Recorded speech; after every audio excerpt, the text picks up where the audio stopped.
Seahawks fans, wherever you may be.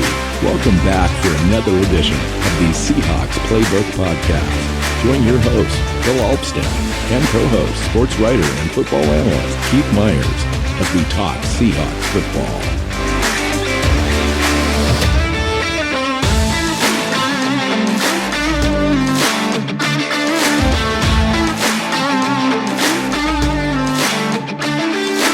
Seahawks fans, welcome back to another edition of the Seahawks Playbook Podcast. I'm your host, Bill Alvstad, sitting down with co-host Keith Myers.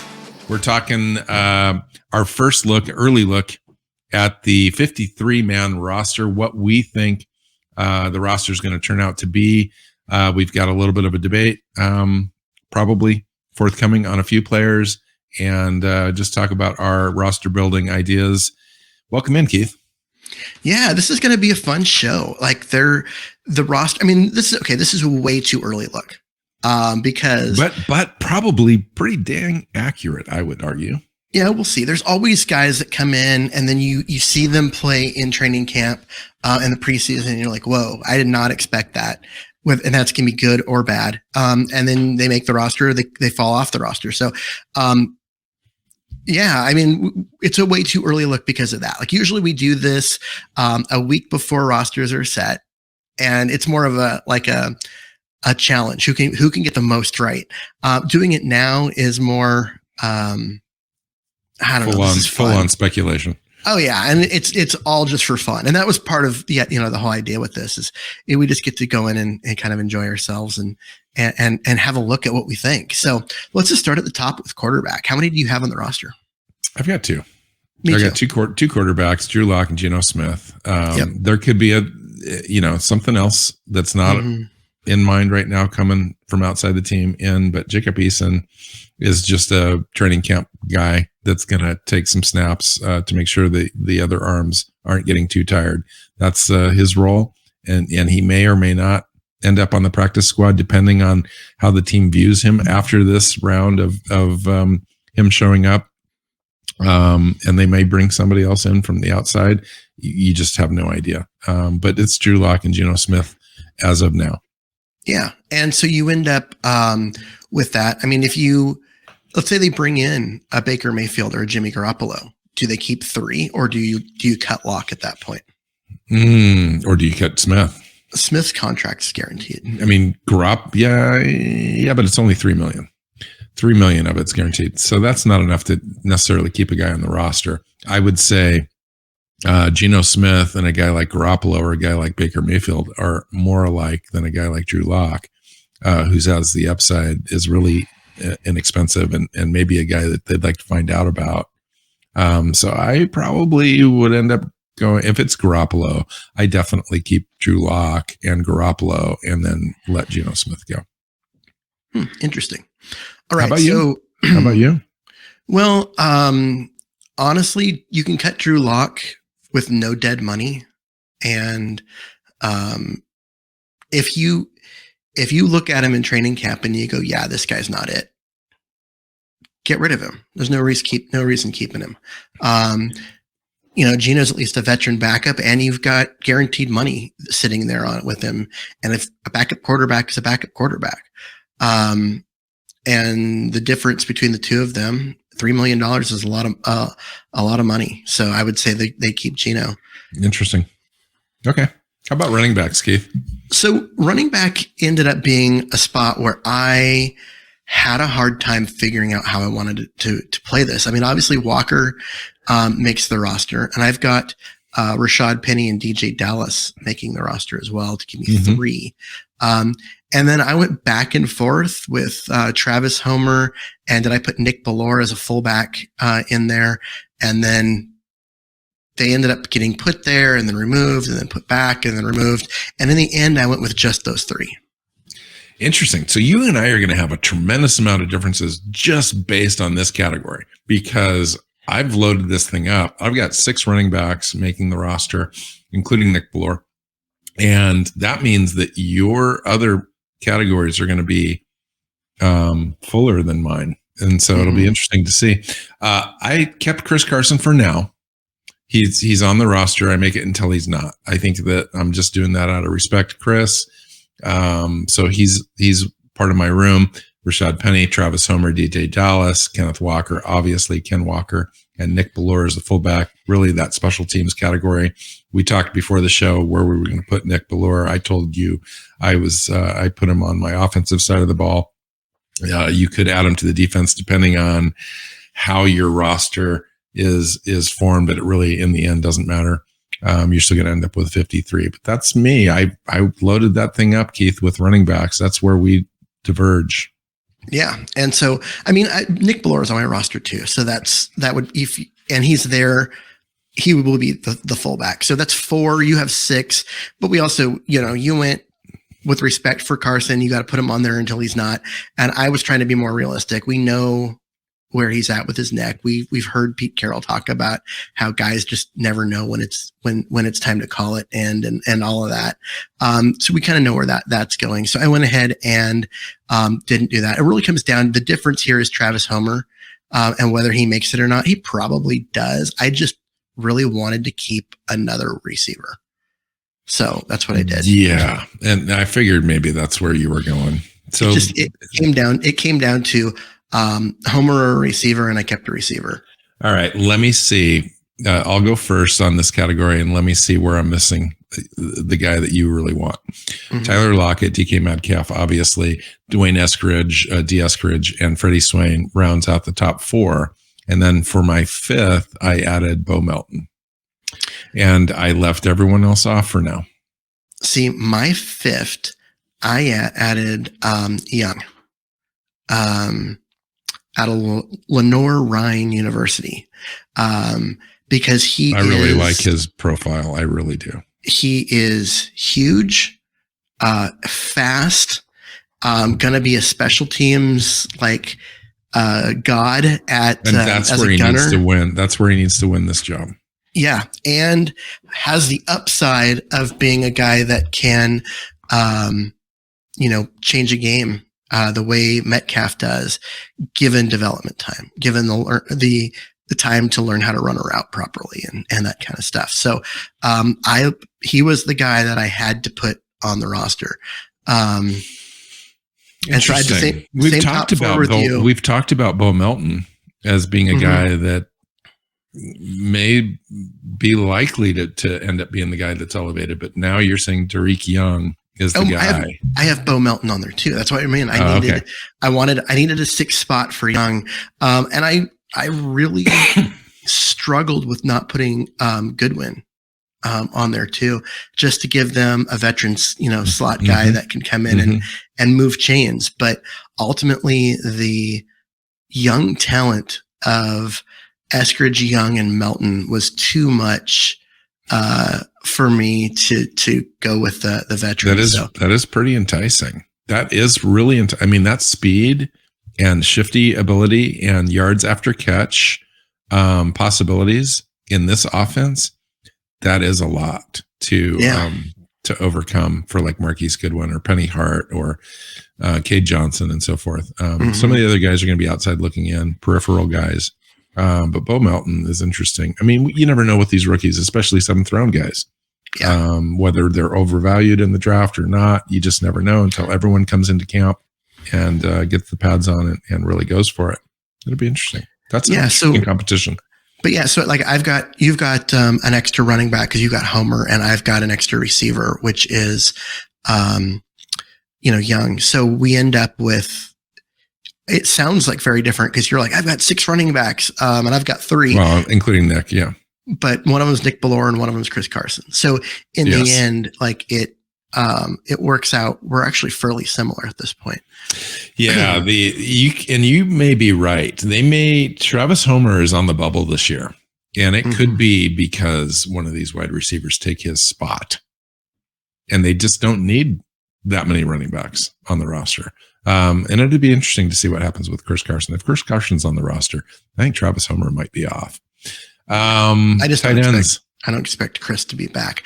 Tight ends, I've got 3. I've got Fant, Disley, and Parkinson. Me too. That was pretty easy. Tyler Mabry, maybe a guy that they keep around, but with the way the roster to me looks, I think you can only do 3 tight ends. And then I have 10 offensive linemen.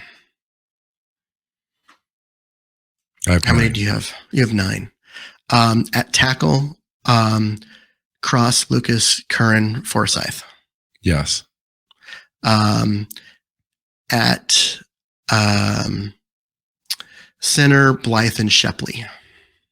I've got Kyle Fuller over Shepley only because I think the team for some reason believes in Kyle Fuller. And so that's, but yeah, I can see Shepley as well, but Austin Blythe is the guy.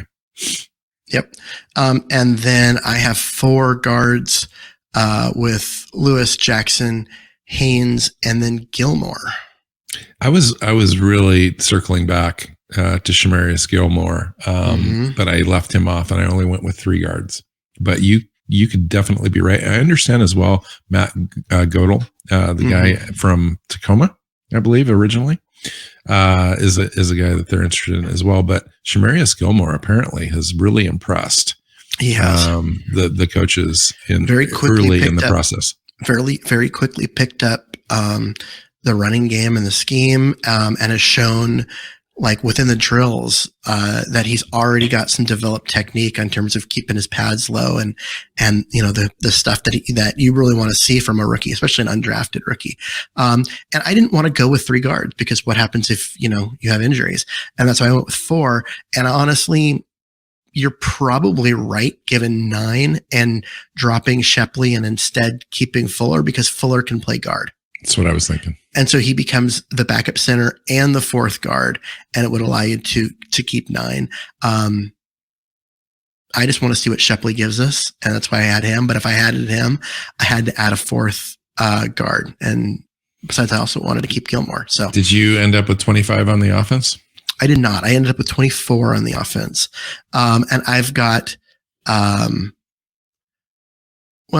got, some different names of guys that we could put in there. Ultimately, I mean, it's probably going to be Travis Homer. If I had to commit, it would have been Travis Homer. Last year, I ended up with 24 on my offensive roster in my prediction show, and the team also ended up with 24 and 26 on the defensive side.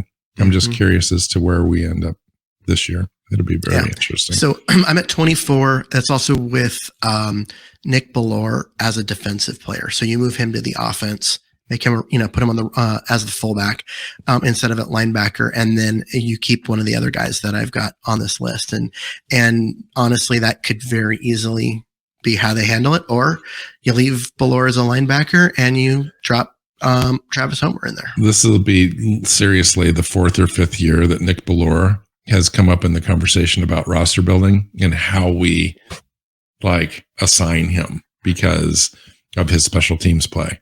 Because he's not a running back or a fullback or a linebacker. He's a special teams player. And so you just maneuver. He's a maneuvering chip, if you will. You just kind of move him wherever you need him to be. Defensive tackle, Keith, what do you got? So I had a hard time with the defense because of the fact that the scheme, they're kind of in that middle where they're transitioning to a 3-4, but Pete Carroll's still a 4-3 guy. And even if you listen to the defensive coaching staff, they're basically, we're going to hybrid everything. And so I planned this around more of a 3-4 look. And so that meant a bare front. So you have 3, a 1-3-5 tech as defensive linemen, which would normally be guys that are defensive tackle or 5 tech guys. And then your edge players, your strong side linebacker and your 7-9 tech, side as edge players. And so it made for kind of a weird thing because some of these guys are listed as defensive ends, but they're going to be defensive tackles. Some of these guys are listed on the roster as defensive ends, but they're going to be linebackers. It made for a hard time to do this, but long explanation. When you say defensive tackles, for me, it's defensive line, and it's everyone that's going to play in that 3-4 front. And I've got Poona Ford, Brian Monet, Woods, Jefferson, and Harris, Quentin Jefferson and Shelby Harris. Yeah. 5 players. And so you left LJ Collier off. I did, and he was my last guy that didn't make it on defense. Interesting. Okay, so I've got Ford, Woods, Jefferson, Monet. I'll do it in the same format you did. So those same four, and those are interior guys, and then Shelby Harris and LJ Collier, and then on my edges I've got Taylor, Robinson, Mafe, and Smith. So Darrell Taylor, Alton Robinson, Boye Mafe, and Tyreek Smith as my edge guys, but not Nuwasu. Or my linebackers. Well, I've got Nuwasu as a linebacker in my list here, but I'm trying to do everything the way you did without having it built in the list. It's so weird. So Nuwasu's on there as well. I put Nuwasu as an edge player because that's what they signed him as is to be the strong side edge player. So he'll do more coverage than the weak side edge player, but still be an edge player. So you've got 10 defensive linemen overall, and I've got 11. So in that scenario you just described, but I also then end up with just 3 linebackers in that scenario as well. So and I have 5, but one of them is Nick Ballore. Okay. So I just want to try to be as clear as possible to the listeners. So I've got, if you look at it traditionally, like we've looked at it in the past, I've got Poona Ford, Al Woods, Quentin Jefferson, and Brian Monet at defensive tackle. At defensive end, I've got Darrell Taylor, Shelby Harris as a 5 tech, Alton Robinson as an edge. LJ Collier makes my team as a 5 tech because he's backing up Shelby Harris. And then Boye Mafe and Tyreek Smith rounds that out. Now at linebacker, then, and with that said, then I've got 10 defensive linemen. And at linebacker, I've got Jordan Brooks, Uchenna Nuwasu at strong side linebacker, Cody Barton, and Joel Bunawi. Sure. And he's the guy that we picked up as a free agent from the Chicago Bears. He kind of came on with the coaching staff, Sean Desai there. And that's it. So left out of that list then would be Ben Burke-Herman, Aaron Donker, Tanner Muse, John Radigan, Lakem Williams, Levi Jones, Joshua, whatever. Those guys are off. And the defensive tackles, I'll just mention Miles Adams, Jarrett Hewitt, Niles Scott. Those guys are off. Yeah, did not make the roster. So I went through my defensive line. I got 10, right? 5 edge guys, 5 interior defensive linemen, including 5 tech.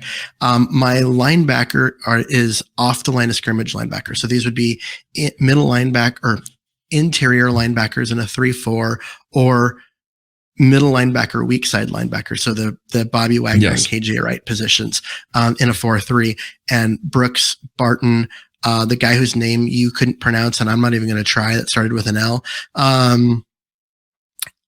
Lenny Bunadwi. Yeah.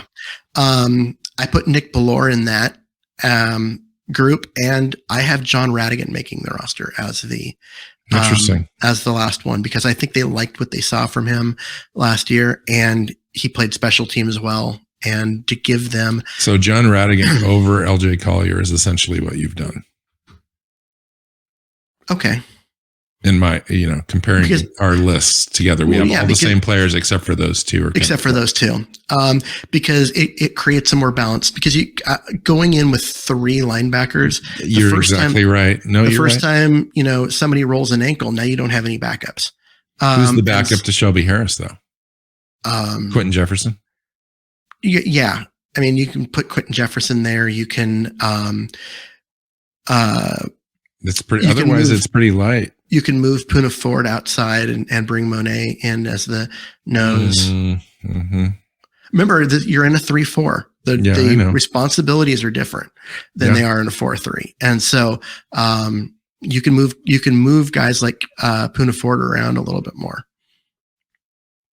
I don't know if the team sees it that way with Poona Ford, but maybe. I mean, you and I have seen it that way, where Poona Ford has some upside as a 3 tech. And possibly a 5 tech. I don't know if he plays the run well enough there. He plays the run. I mean, you'd have to set the edge, Keith. No, Ford would have to set the edge in this scenario. In a 3-4, you're not setting the edge. See, that's a 4-3 alignment that you're talking about. He won't be setting the edge as a 5-tech. You've got edge players on outside of both of your defensive ends whose job it is to set the edge. Okay. So your, Darryl Taylor and Boy Mafe need to be your edge setters. And the 3 interior guys are interior guys. And so that's why you can kind of move guys around. A little bit. So interesting. Okay. Safety. Quandre Diggs, Jamal Adams, Ugo Amadi, Blair again until he gets hurt, and Ryan Neal. That's the 5 that I've got. That leaves Joey Blount and Bubba Bolden, 2 guys that they think highly of off the deal, and a guy, Jim Nagy from the Senior Bowl, really likes Deontay Williams as an outside dark horse to make this roster as an undrafted rookie free agent. I think Williams has a legit shot because he'll be a special teams guy. And if you're going to be the 5th safety, you need to be a special teams. And it kind of comes down to how they view Blair. I mean, Blair has all the talent in the world, but he's missed the last 2 seasons because of injury. And if he looks like he can come back and not get hurt, well, he'll make the roster and get playing time. And if the team doesn't trust him at all, I could see Williams taking that spot. Wow. I really want Blair to make it because, man, you can just see the potential there, the big hit and all that stuff. But maybe he's lost some of that. I mean, when you're injured like that mentally, it's the mental game too, where you need to be able to come back from that, rise up and be stronger than ever. And hopefully he's got enough people around him that are helping him with that. The cornerback room is kind of interesting, Keith, because my roster includes 6 players, and I would typically go with 5 here. So it's interesting that I've kept one extra one, and it really does come down to having enough veteran presence and the rookie upside. I don't want to cut those guys because I don't think that they would make it off of the waivers. So I've got Trey Brown, Artie Burns, which is the veteran presence I was talking about. Apparently, Artie Burns is having a great camp. They really like him, outperforming expectations according to Pete Carroll. Sidney Jones, Kobe Bryant, Tariq Woolen, and then Justin Coleman, who is our interior nickel guy. And that's 6. And I don't know how to pare that down without cutting like a Tariq Woolen, and that's not going to happen. Artie Burns, and I can't do that. So I have Jones, Brown, Bryant, Burns, and Woolen, and I have Justin Coleman not making it. Wow. That means Ugo Amadi is beat him out. And it depends on how you view Ugo Amadi. Yeah. Because Ugo Amadi gives them flexibility to be a backup free safety, as we saw at the end of the year when they had him for the last couple of games as the starting free safety, and they moved Diggs up to strong safety. Does this conversely also mean that Ugo Amadi is on the roster or on the roster bubble, just like Justin Coleman is then? And one of those 2 players is going to make it and one's not?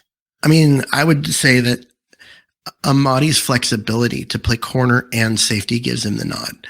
We also have seen Justin Coleman decline the last couple of years. And that's why I'm thinking he's not the same guy that he was when he was in Seattle before, where he was a really good slot corner. And so that's why I have him off the roster. This thing could come down to injury.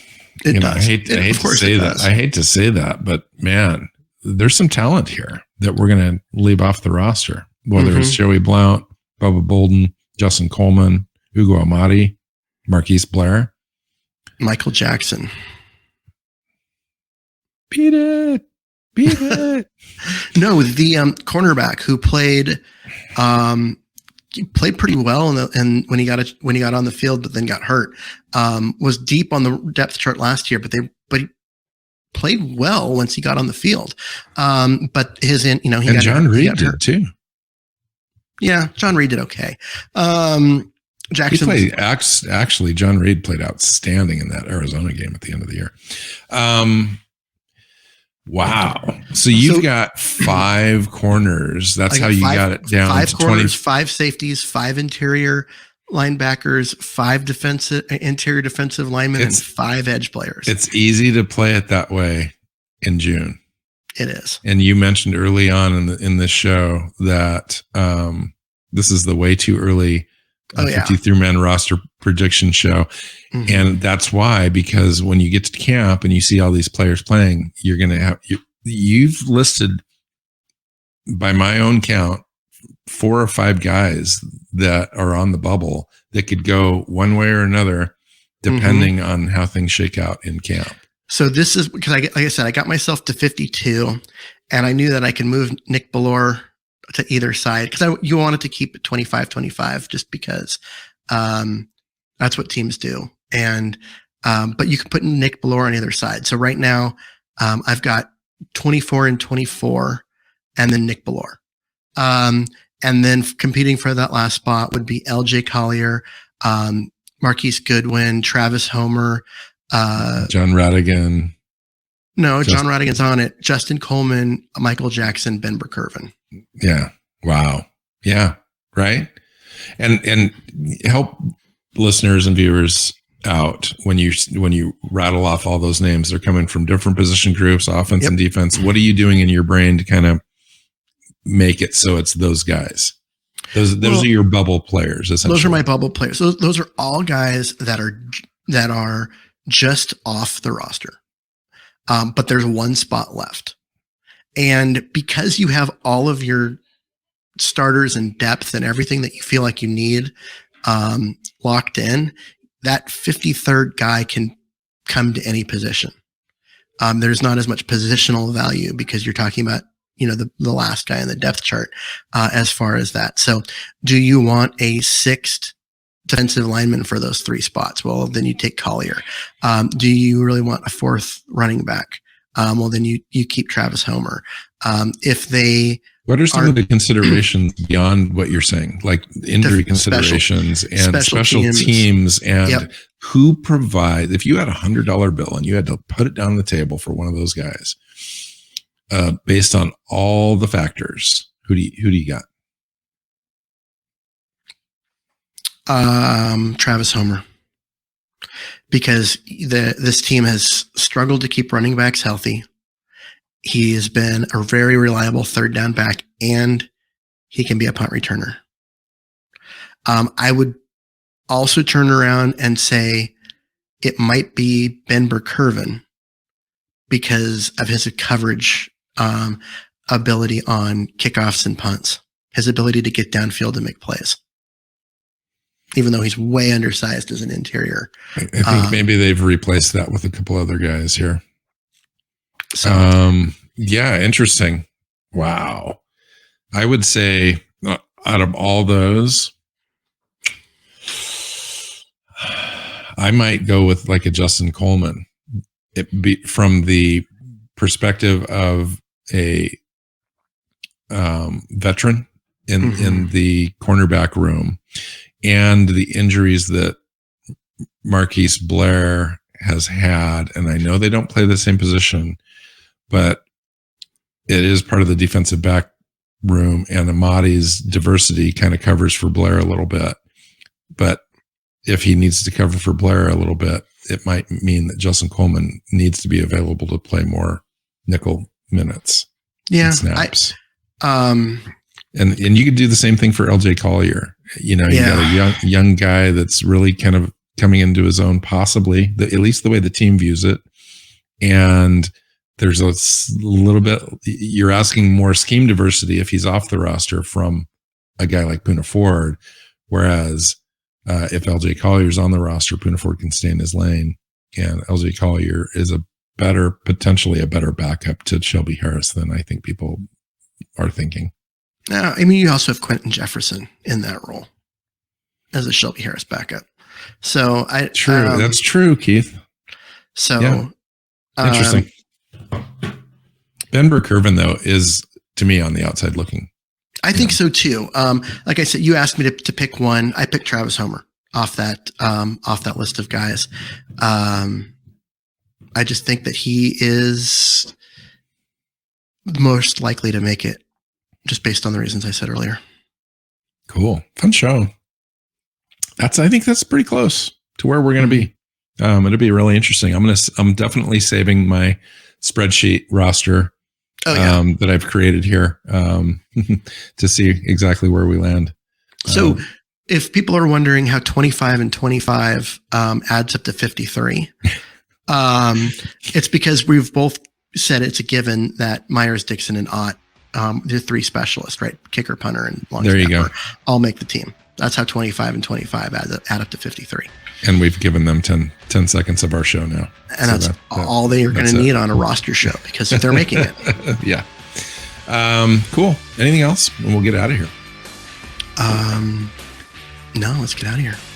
Find Keith on Twitter at Myers NFL. You can find me at NWC Hawk. The show is at Hawks Playbook. Find us on your favorite podcast platform, YouTube, subscribe, and share. Until next time, go Hawks. Go Hawks. Seahawks Playbook Podcast listeners, thanks for joining us for another edition of the show.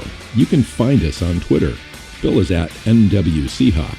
Keith is at Myers NFL. And the show is at Hawks Playbook. You can listen and subscribe to the show at SeahawksPlaybook.com.